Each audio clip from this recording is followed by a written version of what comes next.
Hello, sad heads and babies. Is that what we call girls?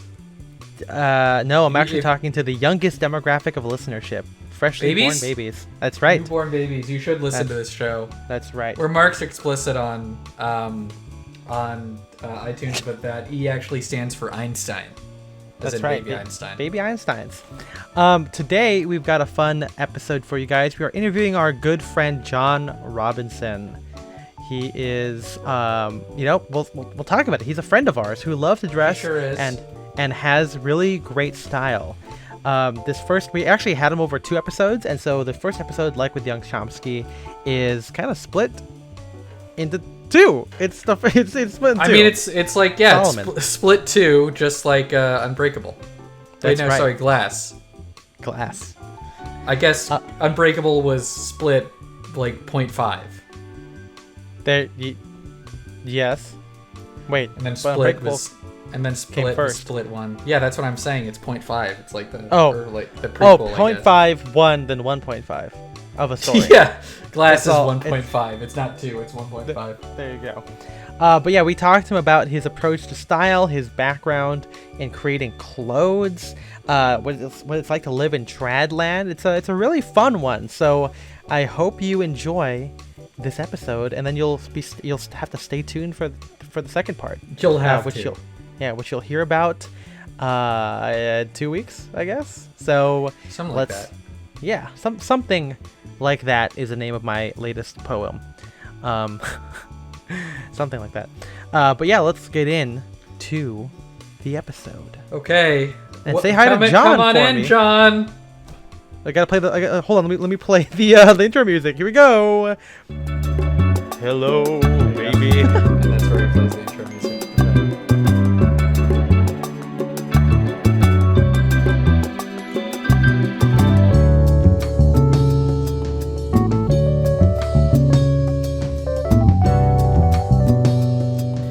Good. What's another time except good morning and good evening? And when I worked retail, I would always just say have a good one, because that way you don't have to remember what time of day it is. And there are no windows in malls. But that's not unfortunately have a good one is not like a greeting. It's a goodbye. Yeah, it's a goodbye. You could just say hello and not mention any time. What if it was have a good 1 o'clock? Have a good 1 o'clock, and well, they better be listening to it at the proper time. What happens if you don't? You're gonna have a bad 2 o'clock. Oh no! And you don't want that. Nothing good happens at 2 o'clock. No.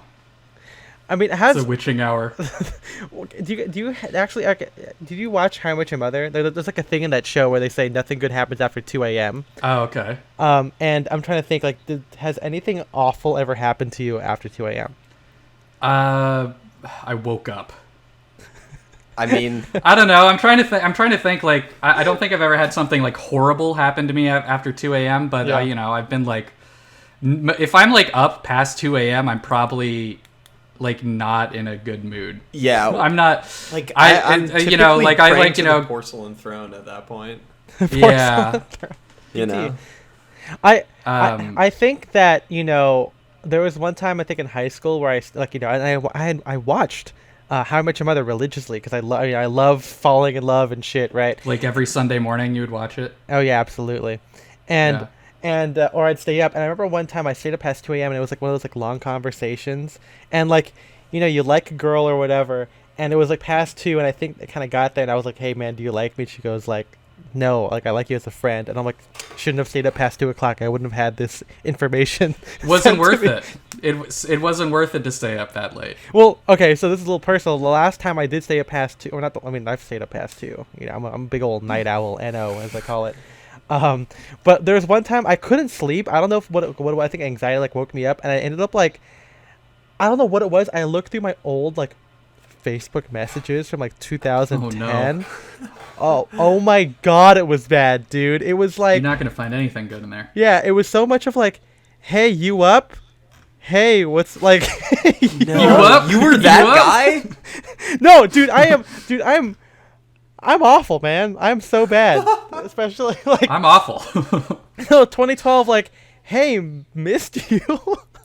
Hey, mister. hey, you wanna Skype? Hey, you weren't on Skype yesterday, or like, I don't know, dude. It was so bad. I was like, God, I wanna cut my eyes out looking at this shit. You know. You could just stop looking at it. I could. The thing is, I couldn't, and I did not sleep till like Okay. 4 a.m. that night, and it was like. I wouldn't have slept, period. it's like Sometimes I think about things that I did in high school while I'm driving, and I'm like, I'm gonna drive off this bridge. Yeah.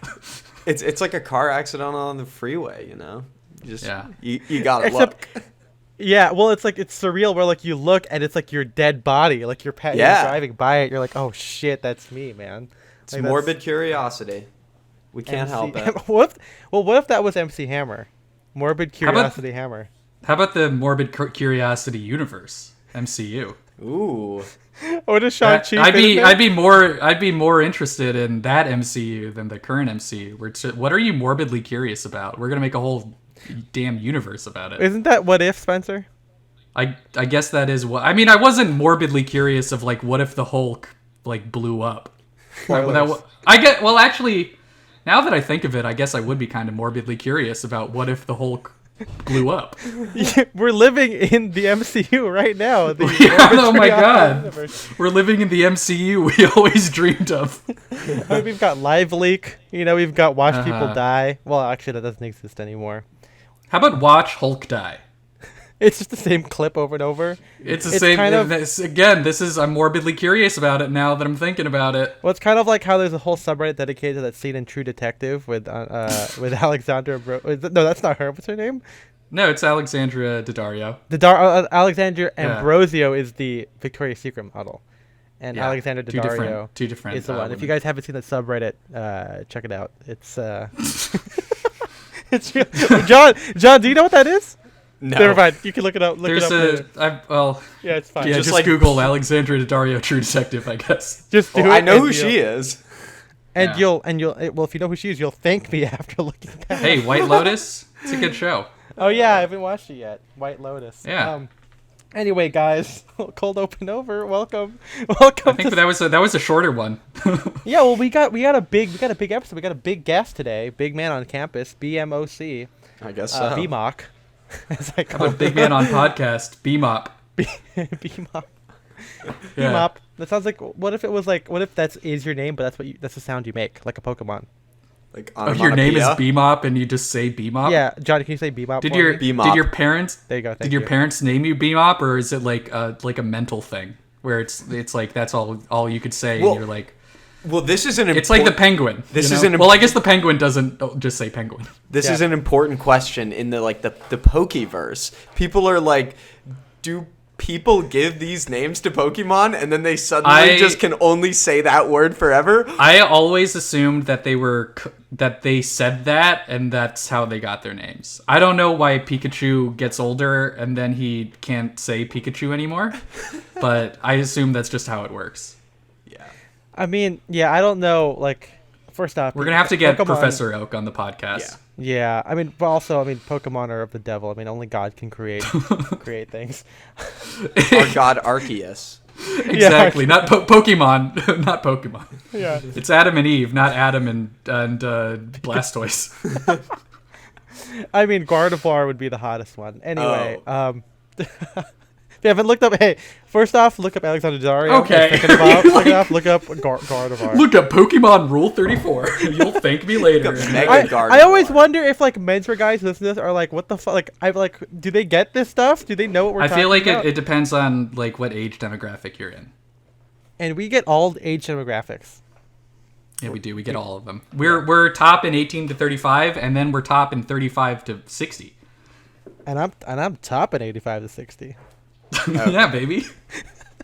85 to 60. Why is it going down? Exactly.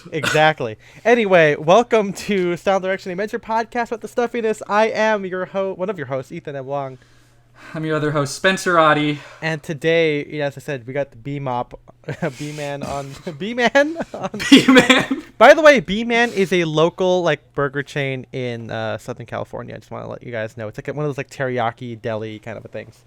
But this is not B-Man. This is John Robinson. Welcome to the podcast. Thanks Welcome. for having me. Yeah, I'm sure all of you guys have seen me repost John because I do that to my homies. You gotta support, gotta get him. He does it to him. Yeah, gotta do it to him. Yeah. We gotta get John to those three digit likes. That's how it works. Three fingers. But It's like Dane Cook. And Is that? Let me do the shocker really quick. I guess that's 3 and a thumb. three. I'm trying to do it with my hands. I'm like doing Spider-Man kind Well, of. that's the only way you could do the shocker is with your hands. You can't do it with anything else. There you go. That's I mean, you can't see it, but John just did the shocker. Why do they call you that? Why do they call it that? No, yeah, John, you're not. It's an inside goof. We're gonna have to explain that one off mic because it's not safe for work. But yeah, for those of you who don't know, John is our friend from Connecticut. Yeah. Right. Yeah. Yep. Tradland itself. USA. That's right. Good old U.S. of A. Yeah, I live in. And What's it like in America? I mean, when? Like right now, it's not that good, Oh, We got okay. mask I don't think mandates. I don't want to go over there anymore. No, I wouldn't. anymore. If I were you. Anymore. I don't want to go to America. Well, John, why don't you give us a little bit of an introduction about yourself? Because I mean, people might have seen you on the blog. People have seen you posted on Sad Head Sunday. I've used you as an illustration for a lot of different things. Like you're in the wide leg pants article. You're in the slouch article. You're in the probably most famously the sweatshirt and Most famously. I mean, that's like the one that I mean, I even said hey, okay, me and John are friends. We're gonna get to the full background, but basically we started talking through I think the Facebook group, and then I'm like, this guy gets it. So John, why don't you tell us a very brief thing about how you background, where you, not exactly where you live, but maybe the context of it. No, I want to know exactly where you live. Yeah. Also, what time are you going to be gone? What? What time are you going to be gone? Are there any open windows, maybe? Open? I have no idea what you mean. I'm going to break into your house. Okay. Oh, that's that one went right over our heads. Yeah. Missed that one. Take it away, John. Yeah, so I am John Robinson, also known as John Greenacre or John How many, Greenacre Robinson. I mean, Yeah, How many green miles are in a green acre? you're asking the wrong guy, dude. I don't know. Okay. Yeah, that's Tom Hanks. But yeah, that's my social media name. And actually, funnily enough, when I flew to LA just recently, my mom accidentally put my name on my boarding pass as John Greenacre. Oh, really? And yeah, luckily it worked. They checked my ID and it wasn't an issue. But a lot of people just know me as that. I'm worried because I'm always worried when I fly international because I think on my passport my name has a hyphen, but on my driver's license my middle name doesn't. I have 2 middle names for context, and I'm always worried that's gonna fuck something up. I can't believe you got away with a completely different name. Yep. So, yeah, I got lucky, but I live in central Connecticut in West Hartford, so I'm kind of equidistant between Boston and New York. For context, that does. Which one do you feel more affinity towards? Definitely New York. Okay. But yeah, Well, it's I'm Boston by Tradland myself. out here. This is where all the prestigious prep schools are at, all the country clubs. So that sort of has influenced my style. I'm a student right now. I go to university close by my house. I commute. I'm going to be graduating with a degree in philosophy, hopefully in the spring. Only white people Yeah, can that's do it. this, man. I feel like Only white people can do philosophy. That's true. There are no non-white philosophers. Yes. Well, okay. Obviously, you're a big menswear enthusiast. Now, and at one stream, if you guys are big fans of the stream, you'll know last year we did see his YouTube, and he'd had Oh, some. that's right. He He had was a some content tips creator. about what to wear to prom and everything, and all stuff like that. So I mean, if I'm remembering these correctly, I gotta say your YouTube videos were a lot more polished than a lot of the other amateur YouTube menswear guys that we've seen. you had transitions and stuff. You snapped your fingers and the background changed or whatever. Yeah, so I started my college career at the University of Vermont, and I was a film major, so that was something that I definitely was very interested in at the time. And Yeah. I also realized, like, after getting to college, which was when I started that YouTube channel, that, like, college students have a shit ton of free time. And as somebody who didn't really party that much, didn't drink that much, I did kind of a club sport. But I was like, okay, I need something to do. And I, had And gotten it wasn't really, a job. Yeah, I did have a job too, actually. Oh, wow. Okay. All right. But yeah, as somebody who really got my start and got like super interested in menswear through all those influencers, Alpha M teaching men's fashion, Real Men, Real Style. Wow. Okay. I was like, there's definitely room in this sphere for somebody who has a little bit more, unique interests and like, I don't know, like diverse sets of inspiration, because those guys all sort of wear chinos and denim jackets, and that's it. Did you find that like your majors kind of like influenced your style? Because I feel like philosophy and film major is kind of like that. The stereotype is you're gonna dress like Timothy Chalamet in the Rainy Day in New York, like in the Woody Allen movie that he did. So like I'm wondering, like how, I mean, I can say I'm taking a philosophy class right now, and all this people that I'm taking it with dress like shit. I'm wondering if that's different on the East Coast. Is there still any of that kind of like Ivy collegiate influence in East Coast universities? Definitely not. Everyone dresses like shit here. Yeah. Well, do they really? I mean, I'm curious. We talk a lot about you being in trad land. You've got some. I mean, we talk about thrifting. Spencer and I have found some great 30s and 40s stuff. But over there, you find like Alden's and like Brooks Brothers stuff like that. Like, so is it who dresses like that there? If it's not the college, is it just old people? Yeah, it's mostly old people. All the college kids, all the prep school kids, they wear golf shirts, chino shorts, boat shoes, Nike sneakers. Okay. Like it's. So I guess that's still different than California, which is like you're wearing like a. Like, I don't know, a Billabong t-shirt and like and chino shorts. That's our Ivy League style, right there. Yeah. It's definitely like the contemporary version of the sort of prep movement. There definitely are still some like Vineyard Vines people and some people that wear a little bit of polo and things like that. But for the most part, it's very casual. I did recently see a like Asian guy from like Ohio, and when I met him, he was wearing a Vineyard Vines like t-shirt, and I was like, that's interesting. Like, you're Asian, but you're also from Ohio, and you're wearing Vineyard Vines. I mean, I guess Ohio's kind of like like Chase Ohio is from Ohio. Ohio is the New England of the Midwest. I mean, that's what they call it.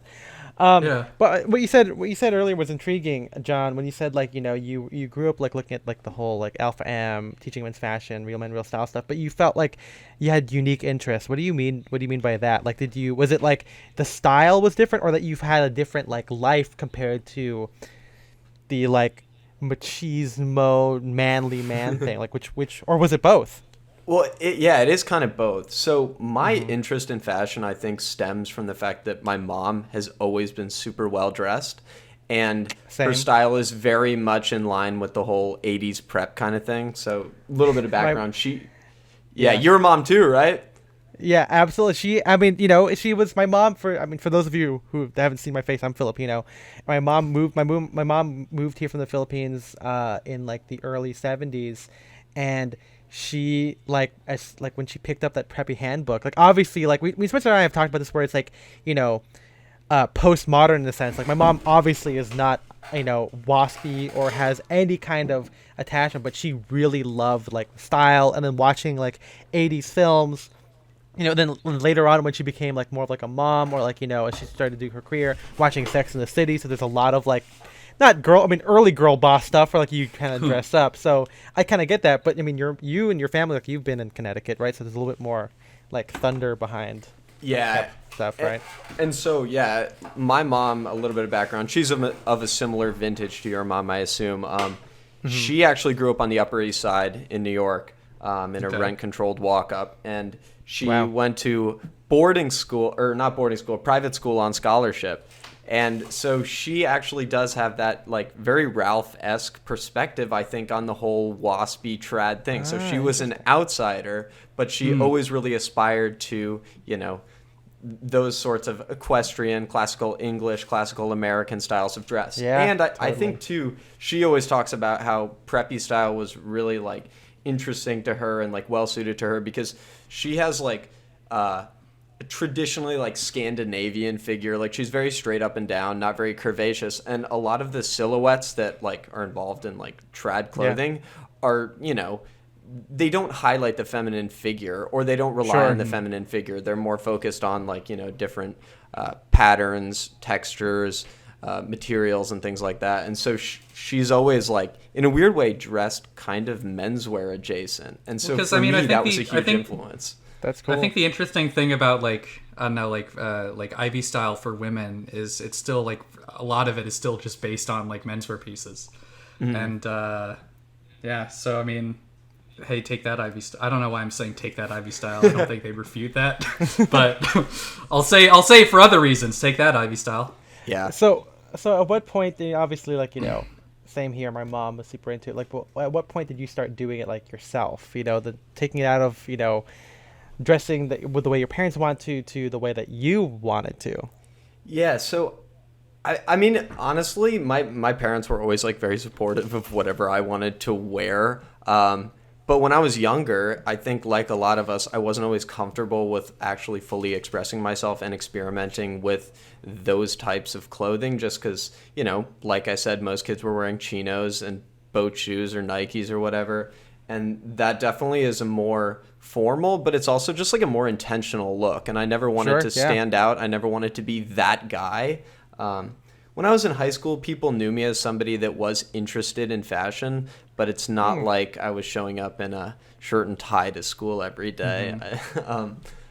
Except for on dress-up days. So I was an athlete. I was a 3-season runner, and every time you had a meet, either the day before the meet or the day of, you would all wear a jacket and tie to school, or I at least would make my teams do jacket and tie when I was a senior.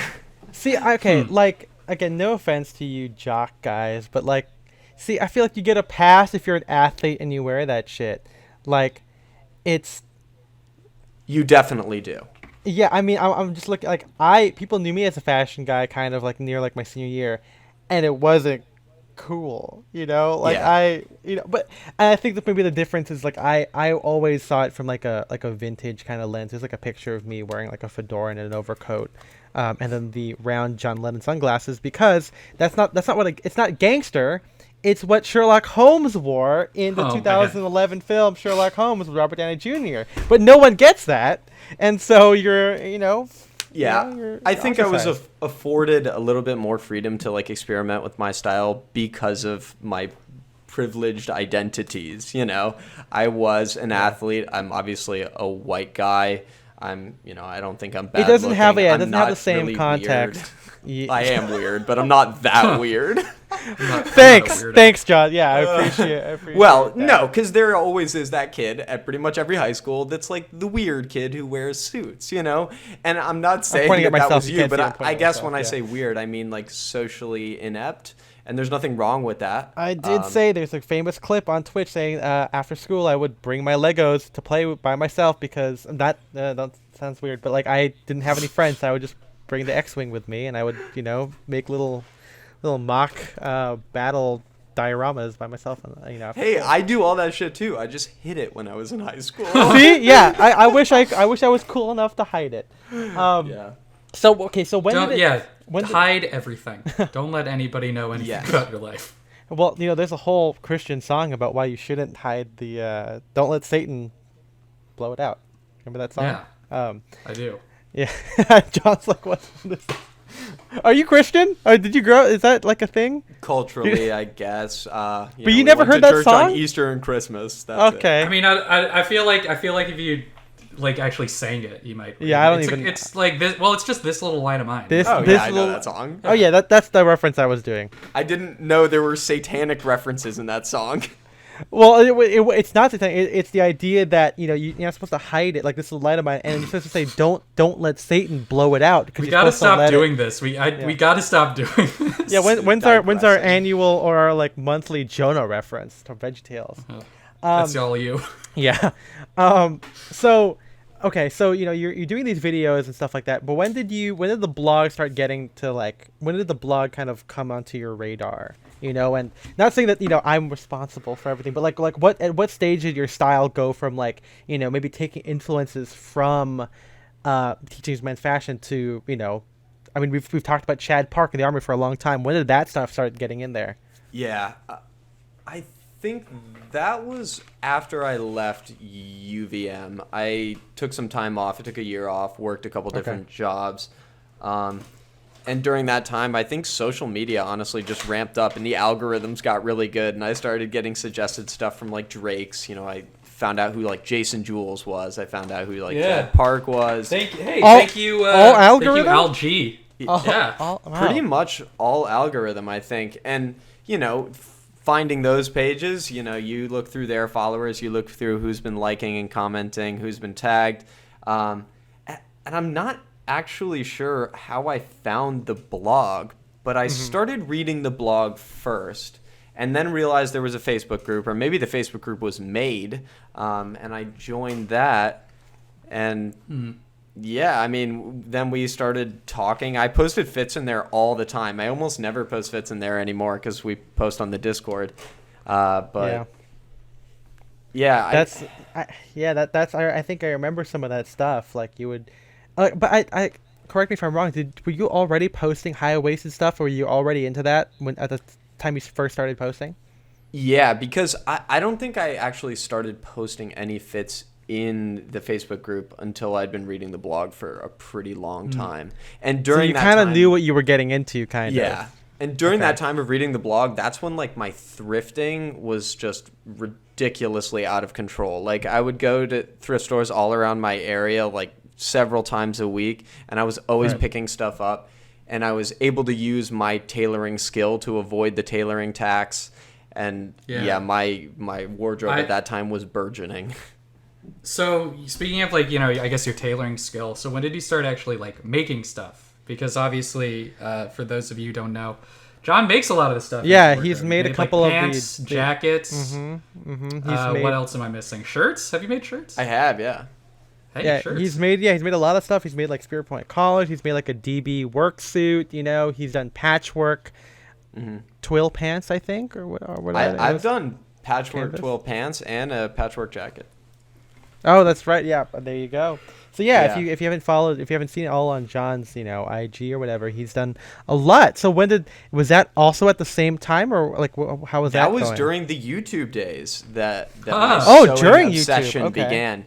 Yeah, so I had known how to sew, probably since middle school or something. My parents saw fit that we all learned important homely skills, and so sewing was one of those. My mom had taught me how to like hem a pair of pants, how to take in a waist. But when I was drunk, actually, one night, my first year of college, I bought a sewing machine on Amazon. And I, would ride my bike that was like $60 bike from Craigslist a couple miles along a state highway to Joann Fabric, pick up fabric, and, experiment with that. I made a couple fleeces, made some, pairs of pants that sucked, and I don't know. It was just a good way to spend my time when I was what was it though? Like, was it being inspired? Like, oh, the things I want aren't found. Like, I can't find that shit. I can't afford. Like, what was like the reasoning behind like making, like not? It seems like it's like a hobby, but like you make a lot of stuff. Like, what's the inspiration behind that?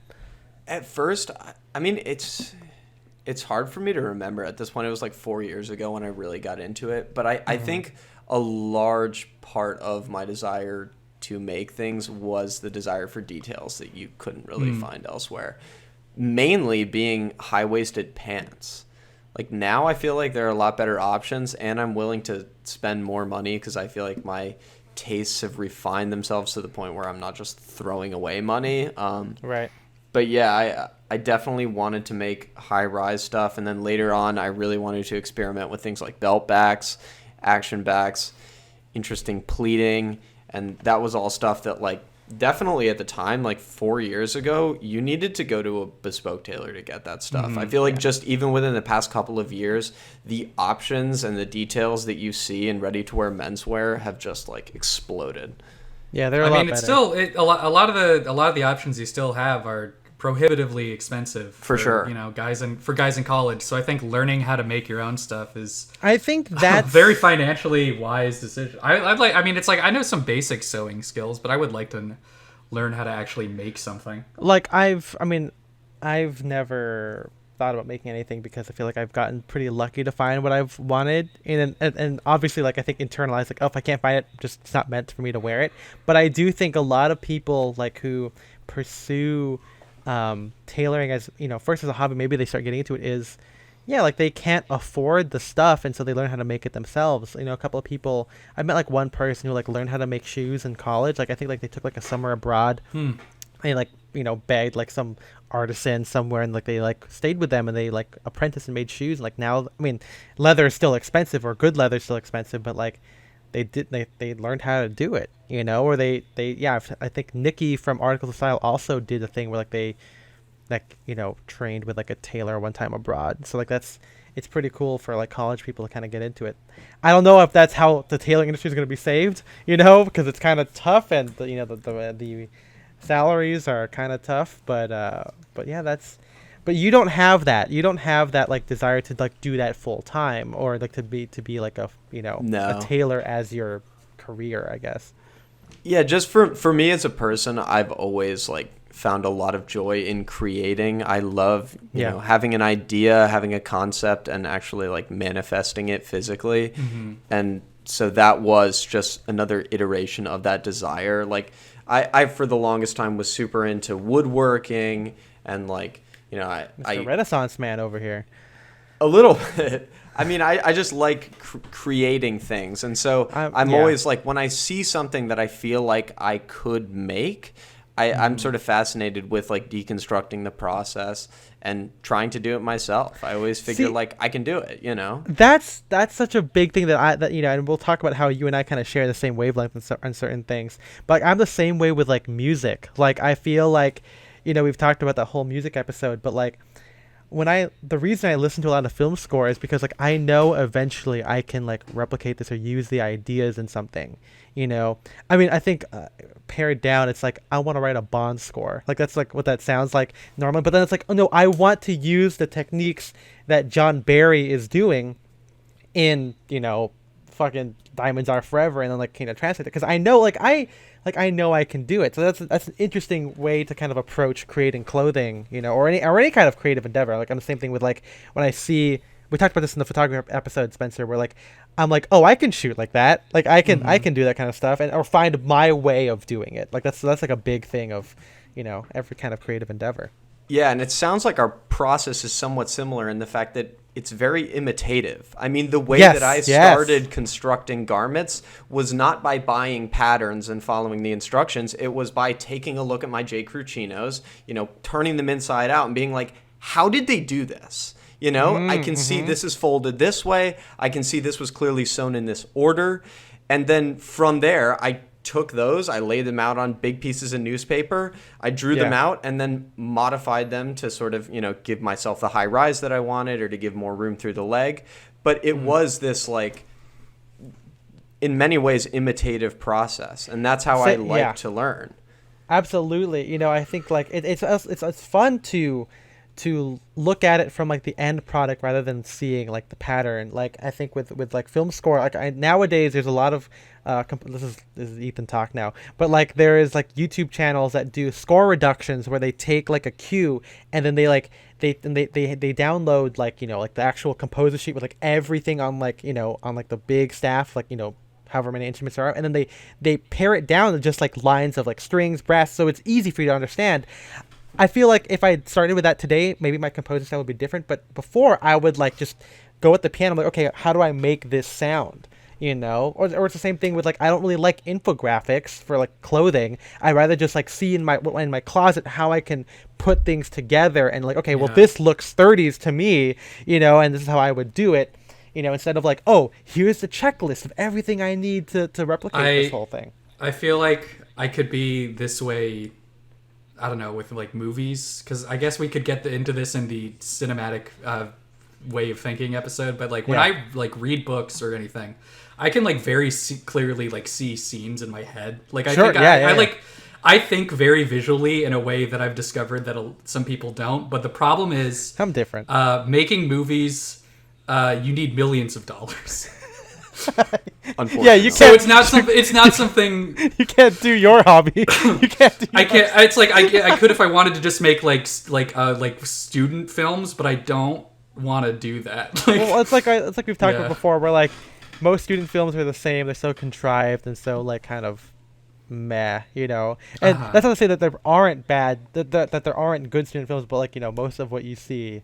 And again, it sounds like all of us have had like film friends who knew people in the who are film majors who maybe are a little bit mediocre, Well, I don't think we should be too critical of them, because I think there is something okay with being derivative in the beginning of your career, the work you produce being derivative. And that is not just when it comes to film. I think that's the case with clothing too. Obviously. So much of our stylistic experimentation, and maybe I shouldn't speak for you, but it's copying other people and seeing the ways in which we can incorporate certain elements of their style into ours. Well, yeah, it's breaking down the vibes and just separating them out, figuring out which ones you want to keep, which ones you want to throw away. I guess in my head I was referring to like what hashtag menswear or film bro stuff would be. Like that's in my head, like that's what it is, where you have that the hashtag menswear, the bad version, the mindset of that is like, you're mediocre, but then you're making it look like you're better than everybody else. Such is life.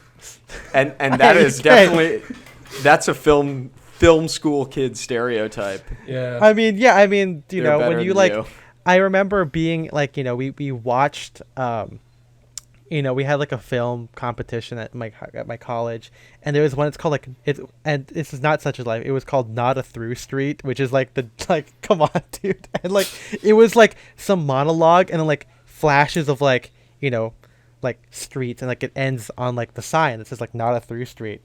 And I'm sure, Terrence Malick, whatever, flashes of stuff, that's cool, that's fine. But I'm like, no offense, this is kind of dumb, like it's just not.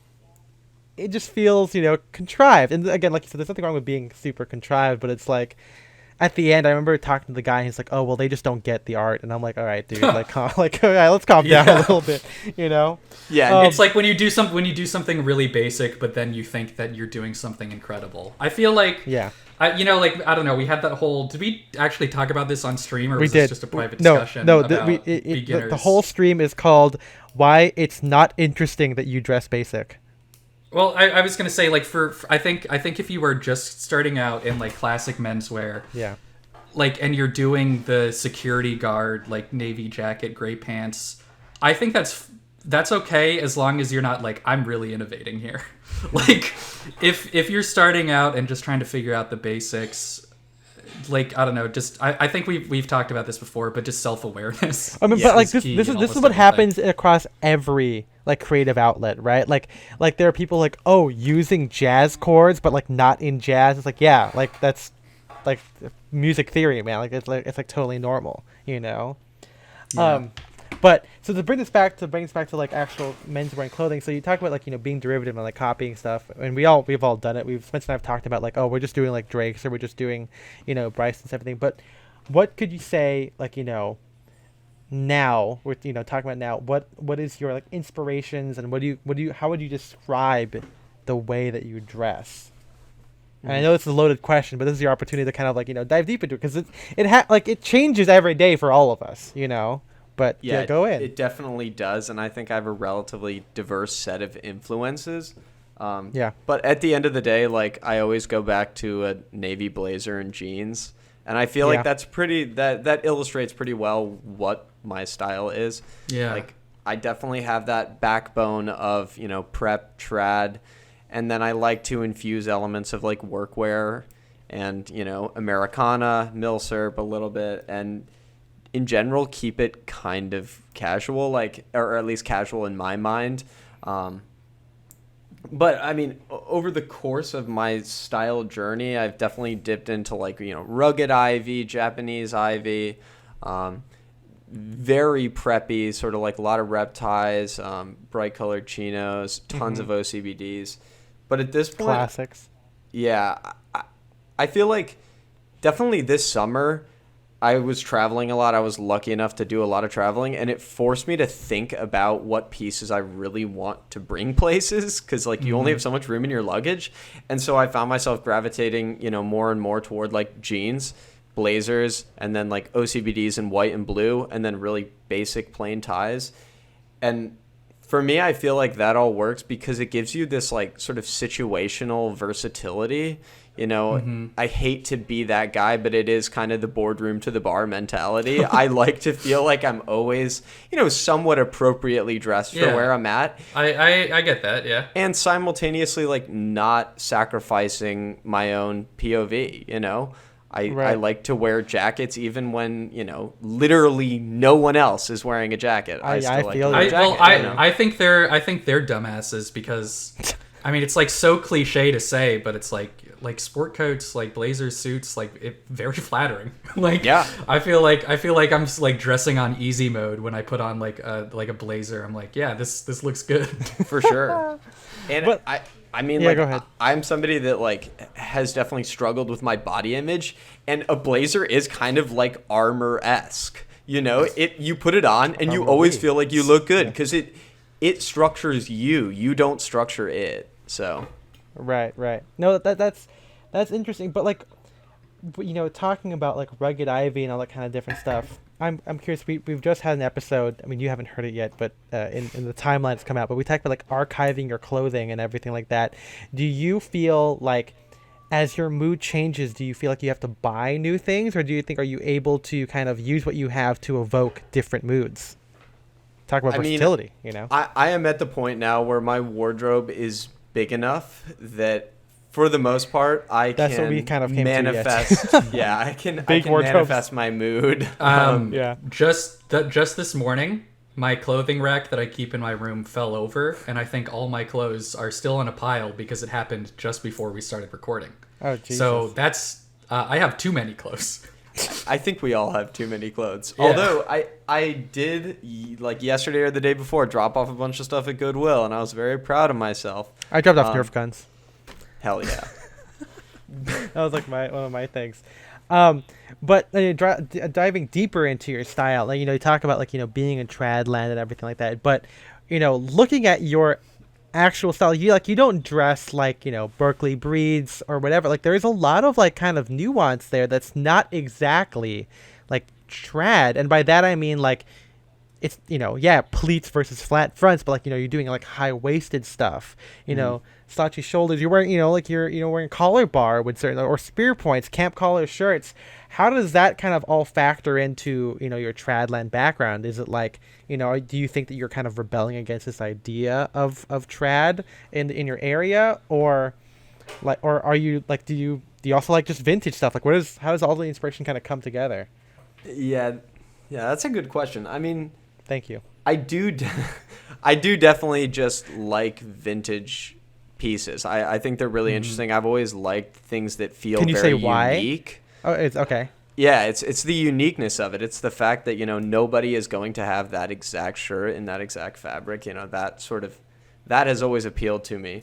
Yeah, that's one of the big things for me too. And I also do like sort of the juxtaposing things. I like having the contrast of like a very trad outfit with, something like a jungle jacket. And that at this point has become a menswear cliche, but I feel like that's just like a very interesting look in a formalistic sense, and in like an intellectual sense. This idea of like, maybe high society, conservative values, and then like, workwear, military stuff. I don't know. Well, because I mean, I feel like all this stuff like fits under the broader umbrella of Americana.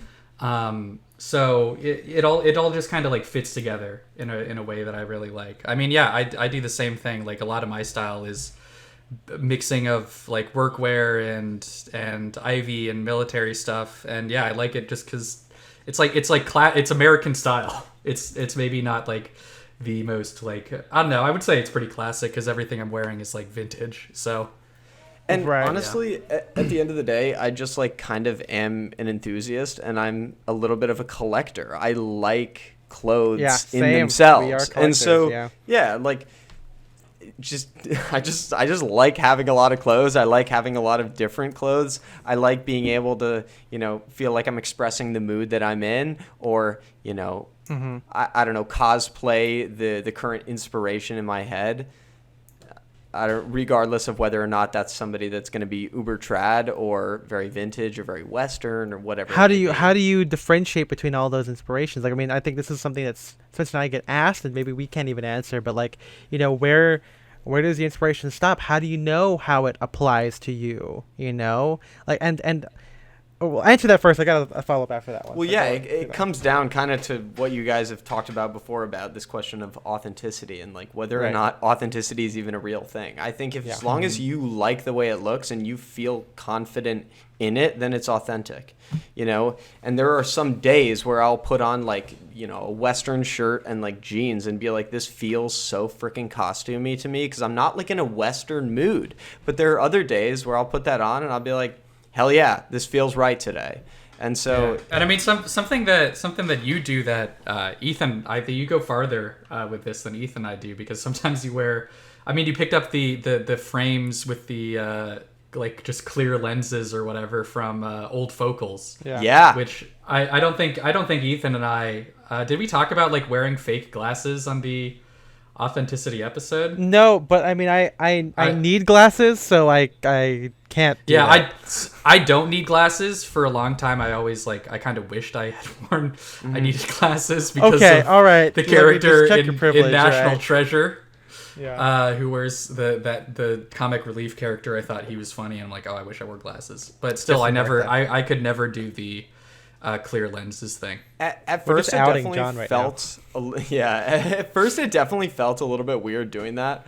But honestly, at this point, everyone wears the freaking blue light glasses, and we all know no one Yeah. gives a shit about their eyes. They just think that glasses make them look cool and smart. And I tend to think about clothing and like accessories in that way. Like at the end of the day, it is all just like art, and it is all expression. And I think glasses are cool, whether or not I have a prescription in them. Yeah. I mean, so, okay. On that note, you saying that you like certain stuff. Like, when it doesn't have to be vintage, and what I'm referring to is like the vintage proportions. You know what I mean? Like, how does that play a factor in your style? Because now that you can make it, it's not Mm-hmm. exactly about buying something or having something that's unique. Lots of people wear wide fit stuff. You talk about like body issues and maybe like physique stuff. Where wide kind of like hides that kind of stuff. It's not really Yeah. accentuating. Where did that come from?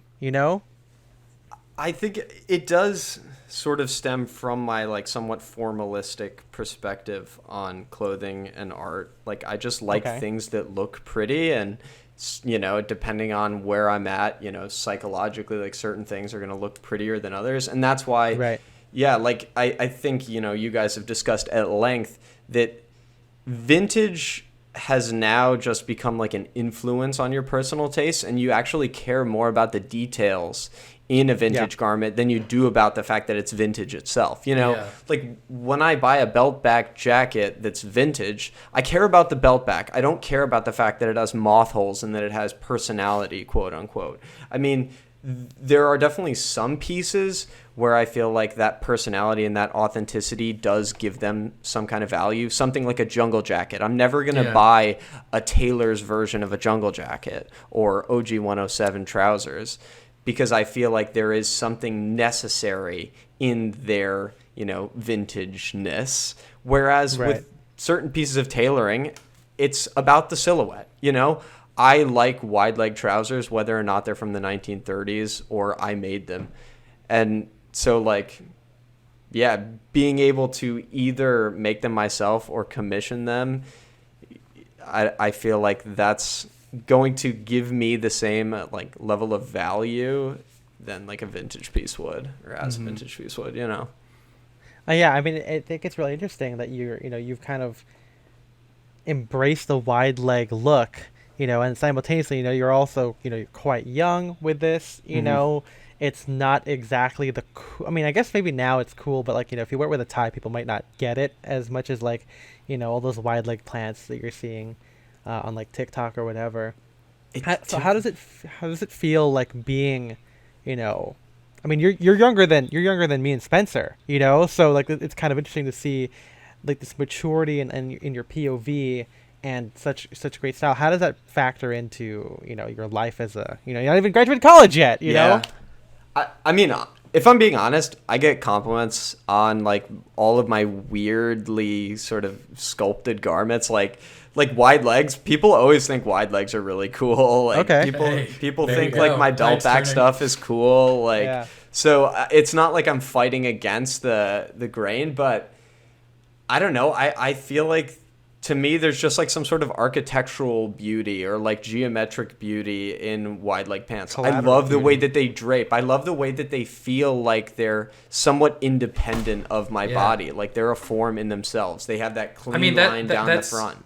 Yeah, that's something that I admire about the, like, I don't know, I might be talking out of my ass, the like old approach to tailoring, where like in the like 1930s, 1940s, like, whatever, it was like, I mean, we've talked about this, where a garment should look as good off like a person as it does on a person. Like it was the suits in the 1930s were like just perfectly proportioned.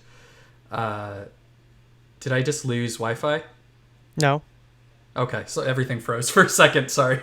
But no, yeah, the jacket and the pants were like proportioned for each other, where now I feel like a lot of suits, the jackets and the pants do not look good together because they are like tailored weird just to be as slim fit as possible or as form fit. I never really thought of it like that. Like, Well, because, I mean, it's like you see that a lot with like guys who are wearing like jackets that are like too big or like just like bulky and then like really slim pants.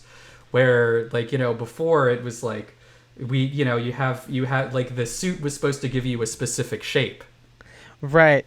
I mean, it's like, I never really thought about how ugly like an H&M suit could look like on a hanger compared to like how like a nicely draped bespoke suit would look, Yeah. And like that makes me think of button pocket harmony. Fuck you. Let's restart that. No one's gonna know why we're laughing. No one's gonna know why we're laughing. Yeah.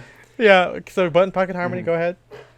Yeah, and that makes me think of button pocket harmony too. Like, obviously, fuck. I'm like, this is so weird.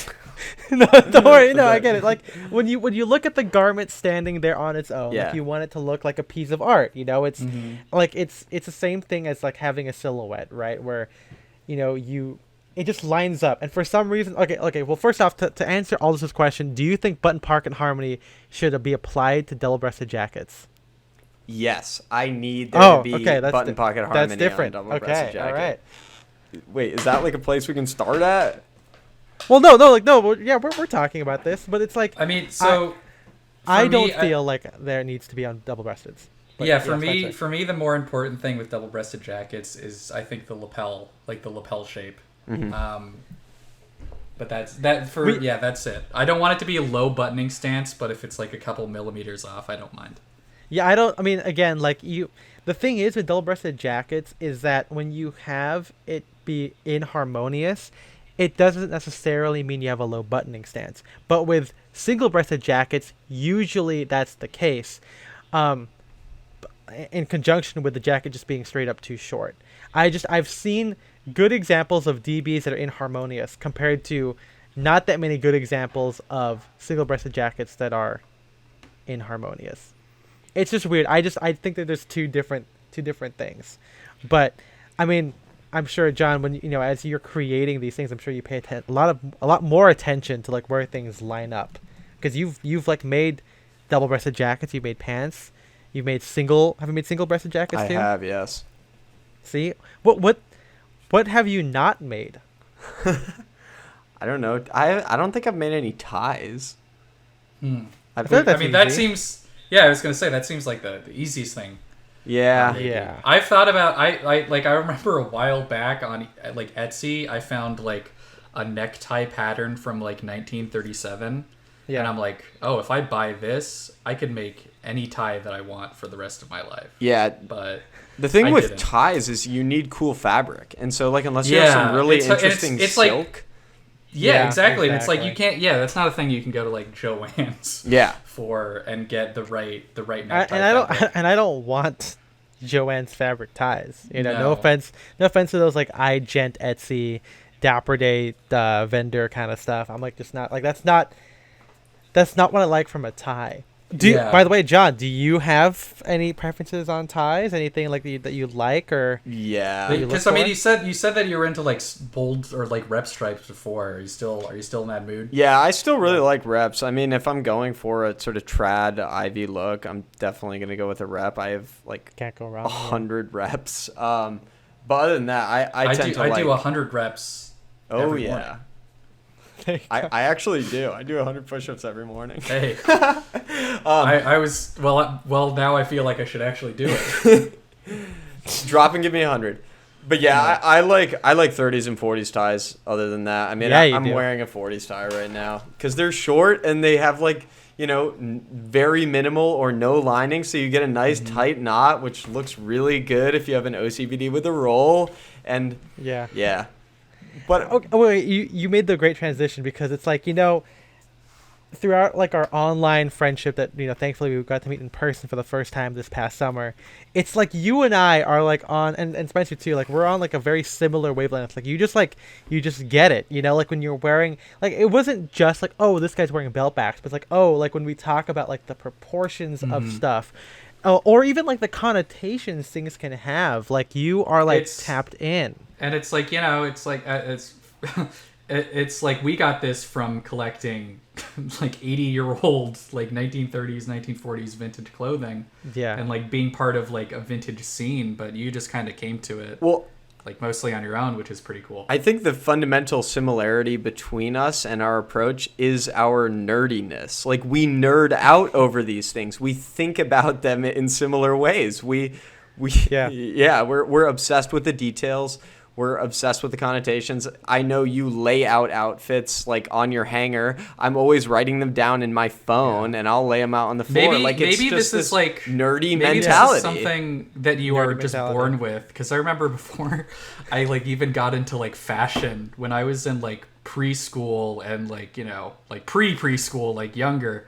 I was like obsessed with like pirates and. I would like want like the cool costumes like that had like all the little like, oh, this has embroidery or like whatever. You didn't want like what Smee was wearing with like. I didn't want a T-shirt that had like a print of a pirate thing. I'm like, no, I want the real thing. Yeah. And so it's like it's just kind of transitioned to that. Except now I'm like, I don't want like a leather jacket from a mall brand. I want like I want like a World War II, like flight jacket. Yeah. It's pretty wild because like when we talk about who the blog is for, and not to speak for you, but there's times when you're like, oh man, I was just like, you tell me I was just thinking this, and I'm like, yeah, like this is the guys like you are like who the blog is for. Where like you kind of already know it in the back of your head, but you just need someone to tell you. It's like button pocket harmony. Like a lot of people were like, oh, I didn't think about it, but like now I can't unsee it on single breasted jackets. Like it's pretty like wild. And what you say, having a nerdy background, I mean, I am not surprised that you made mocks, like Lego mocks. Like that's and like, I still do. And you still do, which is crazy. Like for me, I never really super got into it, but like I do have a mock of like Scorponok from Transformers 1. No. Or you didn't. How could we forget Transformers Scorponok? Yeah, I don't know dude. Scorponok. Also, the only Transformers I know, the one that pees on John Turturro, which I think is Bumblebee. Yeah, it's Bumblebee. Okay. Yeah, but like I'm not surprised that we have this kind of similar kind of approach to like creativity, or like we both like Star Wars and obsessed about it in like the same ways. Like we'll talk about Exegol, my favorite thing. You do love Exegol. I do. I watch the Darth Vader one where Darth Vader goes with Ochi and discovers the Emperor's plan. Like it's such a good that Darth Vader comic book run is so good.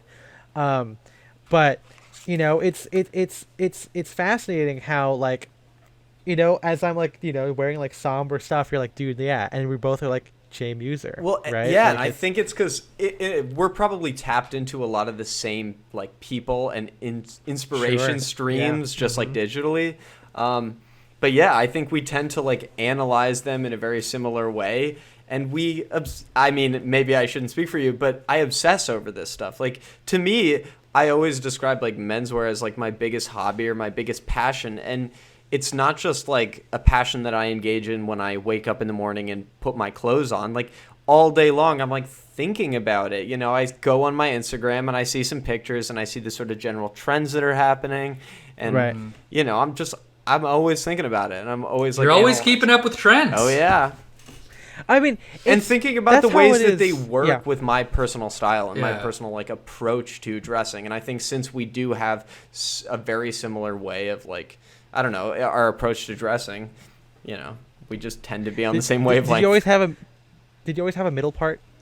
I've had a middle part for a very, very long time. So there you go. I really like the movie Good Will Hunting with Matt Damon. There you go. And I have since like I was like really young, and so yeah, it's not your fault. No, yeah, I mean, yeah, it clearly like we're both kind of tapped in, and we kind of see the same stuff come out. And on that note, like I think menswear, obviously, it's one part it is just clothing, but there's so much to the world of menswear that you can kind of feel tapped into. Like I don't really know too much about what you like from like art wise, but I'm not surprised that there's other people out there like Kiyoshi that likes like modern art, or that like Cody Wellama, even though he's like a mid-century, or he's like early 20th century kind of guy with the fedoras and everything.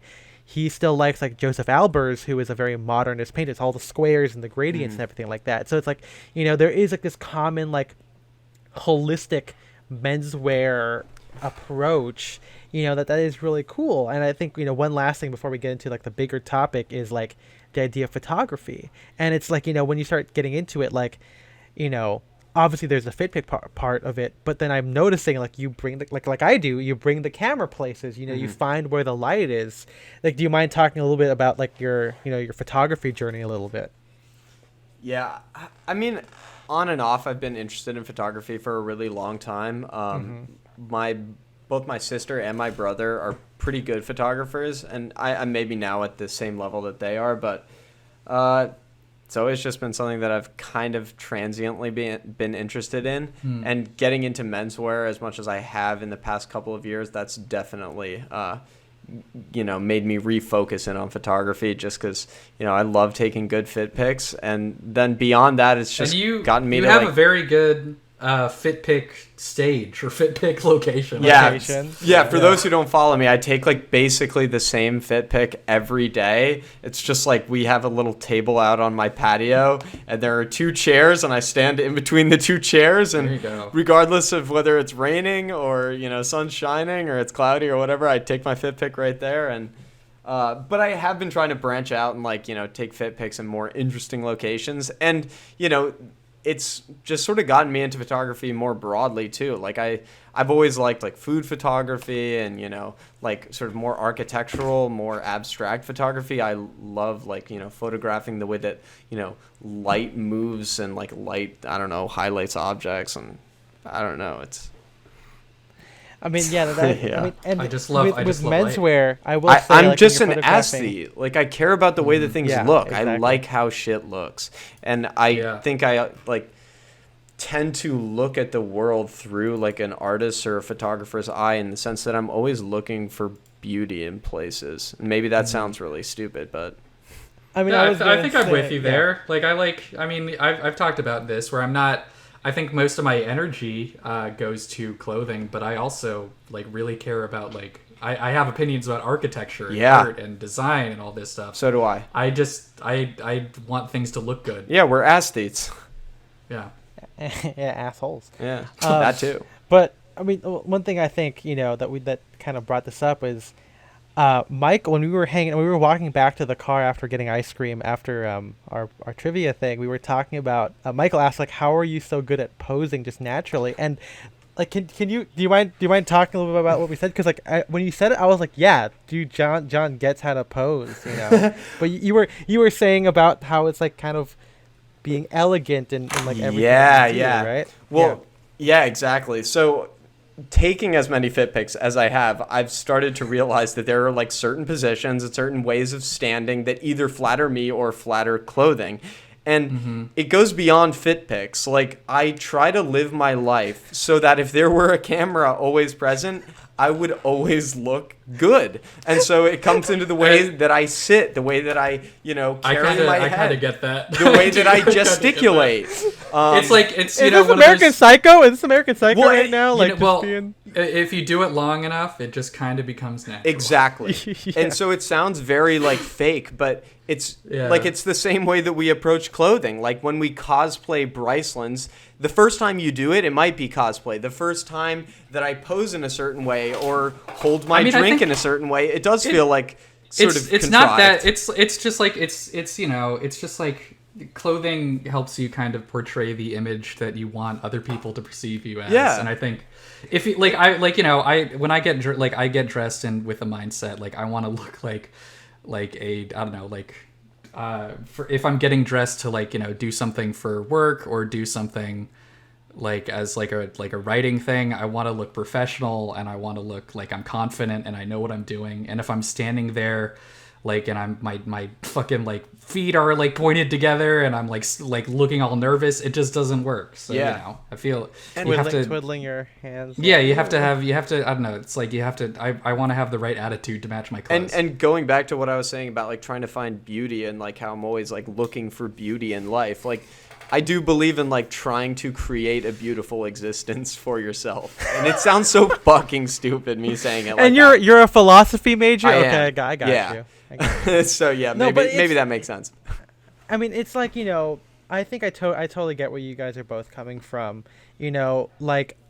Again, my big thing is that I am the photographer friend, so I literally can't be posing naturally, but I do see it. I think menswear does give you this confidence, when you're wearing it to kind of be not a different person, but the person that you want to be. Well, and also, that does mean kind of moving in that way. Yeah, and I feel like we talked about this earlier, but it's just wearing a suit or a jacket that fits really well. I think is going to make you kind of make you stand up a little bit straighter.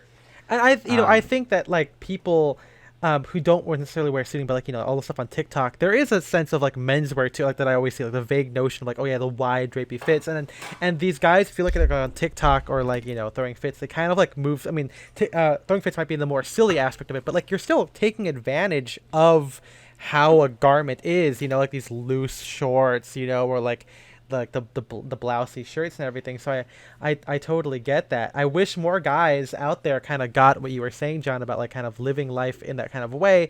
I get maybe, it's about. I think whenever I told people it's more living life photogenically, but I think living life constantly or intentionally. Or telegenically. That's there you go. I mean, and it's. I like saying living life confidently because it sounds less sociopathic. Yeah. Well, yeah. And when I say it, it sounds when I say it the way that I just did a few moments ago, it sounds very manufactured.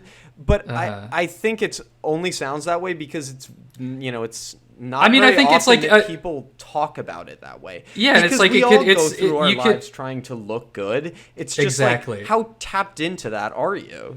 And I was gonna say it's just having some self thinking about your posture, for example, is an example of doing this. And if you have bad posture and you're making an effort to improve it, then that's doing what I will say. I have the worst posture and I still look good. I just want to say thanks, Jake Grantham. Well, and it's a specific type of bad posture that looks good. It's not there's bad postures that just don't look good. So it's funny you say that actually. I used to have really terrible posture, and I worked on my posture for a while, and now I've learned how to slouch in a good way, because I used to slouch in photos and I'd be like, oh my god, dude, what the hell am I doing with my Well, neck? yeah, it's like slouching versus like hunching. Yep. You know, it's like there's Well, Yeah. Ethan, and we were talking about this that same night. It's like, where do you slouch? Are you slouching in your back or in your neck? That's true. Yeah, I'm telling you guys, listeners, like John totally gets it. If you guys want gold stars, you gotta be more like John. I don't know. Like I think, and obviously the people that Spencer and I hang out with kind of exhibit this kind of same thing, and it's cool. The more that we, even like look with our conversation with Jason, where we haven't met Jason yet. I might when this episode comes out, but as of the time of recording, I haven't met him yet. But Spencer and I found a lot in common with Jason. There's this kind of commonality that we all kind of have in this kind of small menswear world, and especially the Discord, where I forgot who it was, JTR or Eric. One of the guys was saying like how even if we all have like different styles, we still think similarly in the way of being intentional. Mm-hmm. And I think John's probably like the again, he's a great example of maybe a different background, but kind of again having the same aesthete view on menswear and the rest of everything that goes along with it. It's ultimate sprezzatura. Ultimate studied carelessness. Yeah. But hey, let's move into now a bigger topic that we've had that kind of. Whoa! Don't feel sad, guys. I know we're fading out John's delicious and tasty. It's like my new favorite thing, delicious and tasty audio. And tasty. Okay. Yeah, it's good. You're eating up his words and ours at the same time. Both words. That's right. Both of them. But to hear more, you have to wait 2 weeks. Aww. I know it's sad, but it's okay. That's why you're here. And it's not even a bonus. It's actually coming on the main feed, which is why you have to wait in 2 weeks to listen to it. We're going to be talking with him about going out attire, which is kind of a big thing about something that we've been kind of hinting at for the last couple of episodes, and kind of incorporates everything, just like every other episode. It builds. It's a very interesting discussion, and I think you're going to like it. Yeah. It's worth the wait, as Gabe Newell will say. That's right. Will say. Will say in the past. He will say it. What about hearsay? Hearsay, shearsay. That's what you got to say about it? That's what hearsay have to say about it. It sounds like you're like talking like double talk. What are you, a Orwellian bastard? You Orwellian bastard! I'll get you. OB. OB. That's right. But yeah, you'll have to wait 2 weeks to listen to that. It's a really great topic. If you want to follow John, he's only got one piece of social media, and that's his Instagram. So you can go to John Greenacre. Show? Yeah, it is. He's the star of it. Pretty cool. But yeah, you got to go to John Greenacre on Instagram. You can follow him, see all his great fits that he's talked about. You can see the essay that I wrote about him, and a fawning love over my son John, which is what I called it actually. That's the episode. That's the essay title. Oh man. And you can see just how similar we are because we are brothers. He's my brother's son brother actually. Your brother's son? Yeah, exactly. It's like some Chinatown shit. That's yeah. Forget it. I've already forgotten. You've got Alzheimer's? Yeah, it's so sad. What's sad? See, I got it too. I don't even know what that Oh is. no. You got what? What? Exactly. That's the end of the you'll hear episode, some more because great we forgot. jokes. Yeah, exactly. Alzheimer's. It runs in my family. Oh no. I know. But yeah, you'll hear it next week. You can maybe also join with us on Twitch this weekend. I don't think he might not be here for it, but we might just talk about more menswear stuff. You can go to twitch.tv/downdirection to talk with us directly. And if you really love talking to us directly, like John does every day of his life for the past 3 years, you can go to the Patreon. Patreon.com/downdirection and join the Discord. That is probably the biggest thing we can offer you, because we can't do anything else. That's right. It's so cool. We've got a marketplace. We've got voice chats. We've got articles. We've got memes. Our beloved memes. And we've got John in there. So if you want to talk to him too, join the Patreon. John is in there. And that's the only way you can talk to him. That's right. It's a price of $5. But for $10, you get all that and more. The more is me thanking you. And the you is the following people: Austin Malat, Shane Curry, Philip Gagard, Audrey Jessica, Jeremy Ostreicher, Jarrett Colian, and James Avanzo. We appreciate you guys, our sad cast fanatics. You can follow me at Ethan M. Wong. I'm Spencer DSO. And thank you to MJ for producing the podcast. Follow us on Instagram at Style and Direction altogether. And we'll see you in 2 weeks for the follow-up discussion with Sean Greenacre Robinson. His full name. He says that. It's not. I'm not doxing him. He said it already at the top. So We should say his address now. okay, it's 1600 Pennsylvania Avenue. yeah, he's Joe Biden.